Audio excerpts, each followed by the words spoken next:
Pemirsa, untuk memajukan olahraga yang cukup merakyat dan mendunia, yaitu sepak bola di tanah air, pemerintah mengajak seluruh stakeholder di tanah air terlibat sesuai dengan Inpres nomor 3 tahun 2019.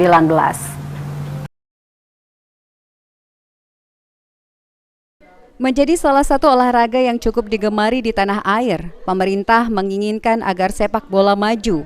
Salah satunya, pemerintah telah mengeluarkan Inpres nomor 3 tahun 2019.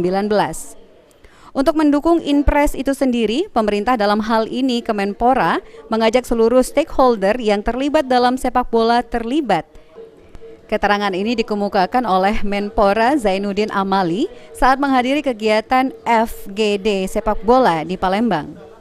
Dikemukakan Zainuddin Amali, Inpres itu sendiri nantinya akan dilakukan Asprof PSSI dan Askot PSSI, serta Aska PSSI serta klub, demi kemajuan dan berkembangnya sepak bola tanah air. Bahkan seluruh stakeholder, maka FGD ini menghadirkan Asprof, klub, kemudian Dinas Pemuda Olahraga, pemerintah daerah, dan tentu federasi di tingkat nasional.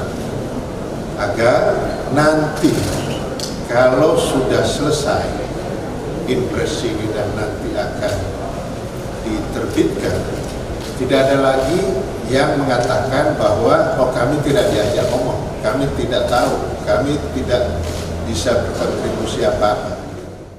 Kedepan Zainuddin Amali menginginkan agar pihak-pihak yang terlibat dalam sepak bola tidak lagi bertanya-tanya tentang kemajuan sepak bola di tanah air, khususnya Sumsel. Firman Hidayat, PAL TV.